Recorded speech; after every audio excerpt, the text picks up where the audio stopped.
ওরা ওই 4-5 জন মিলে ওই যে ঘর ভিতরে নেই আমার সামনে আমার ভাই বোকে কুত্তার মতো খালি মারছে। আমার সেইটা আমি ভুলতে পারছি না। আমার ভাইপো আমার পায়ে জড়িয়ে ধরেছে, ও কাকা তুমি আমার বাঁচাও, তুমি আমার বাঁচাও। আমার সামনে ওই স্যারটাকে বলছে, স্যার আমার একটা কিডনি কেটে দাও, আমার কাছে নেই, আমি কোথায় পাবো, আমি তো চুরি করিনি। ওইটা আমি ভুলতে পারছি না, আর ওইটা আমি ভুলতে পারছি না কীভাবে যে কুত্তার মতো মেরেছে। টাকা কে চেয়েছিল? টাকাটা কেউ চায় না। তারপরে যখন ওই রাত্রেবেলা যে আমাদেরকে সবাইকে নিয়ে গেল, তো রাতভর মেরেছে, ঠিক আছে। তারপরের দিন সকাল হয়ে গিয়েছে, ঠিক আছে। সকাল থেকে সন্ধ্যা বন্ধু চলছে, ওইভাবে চলছে। ভাইবোকে বারবার মারছে, হ্যাঁ বলছে দিবি চ। ও তখন ঘরে গিয়ে বলছে আমার কাছে নেই, আমি কোথায় পাবো দেবো। জয়নগর স্পন্দনে অপারেশন হয়েছে, ও সেইখানে ছিল। আর যেদিনে চুরিটা হয় ওই আমাদের বাড়িতে আমার ভাইবোও ছিল না, আমাদের বাড়িতে টোটাল কেউ ছিল না, আমরা তো থাকি না তো ভাই।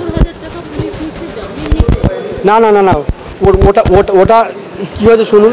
ভাইপোকে যখন নিয়ে ওই যে পুলিশ তুলে নিয়ে চলে গেল, যাওয়ার পরে আমাকেও বলছে তুই গাড়ি ওঠ। আমি বলছি স্যার আমার ঘরে চুরি হয়েছে, আমি কেন উঠবো?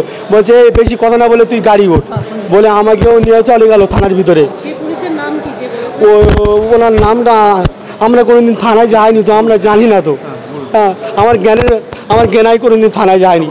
হ্যাঁ, তারপরে থানার ভিতরে নিয়ে গিয়ে আমাদের 4 জনকে বসিয়ে দিয়েছে এক জায়গায়।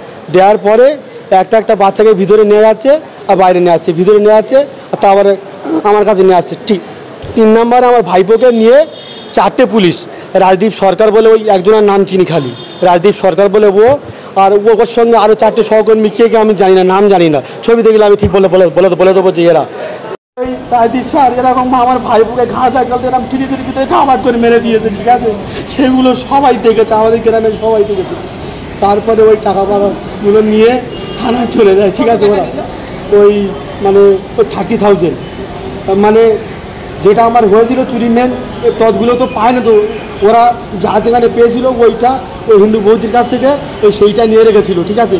ওইটা আর ওই সোনা মানে একটা ওই বাউদি, একটা চেন আর আংটি দুটো, আর একজন ওই মানে ওই বলছি ওই কানে ছিল একজন, ঠিক আছে। এই কটা জিনিস নিয়ে থানায় গেল, আমার ভাইপোকে নিয়ে গেল। নিয়ে যাওয়ার পরে আমাকে নিয়ে গেছে, ঠিক আছে। নিয়ে গিয়ে বলে ঠিক আছে আমরা মাল গেছি পেয়ে গেছি, চোর তো ধরা গেছে পড়ে, এবারে তোর ভাইপোর নামে একটা কেস কর। আমি বলছি ওর কেন, আমার ভাইপো তো ওটা, আমার মেয়ে 3টে, আমার ছেলে নেই, ঠিক আছে। আর ওই আমাদের 4 ভাইয়ের মধ্যে একটাই ভাইপো।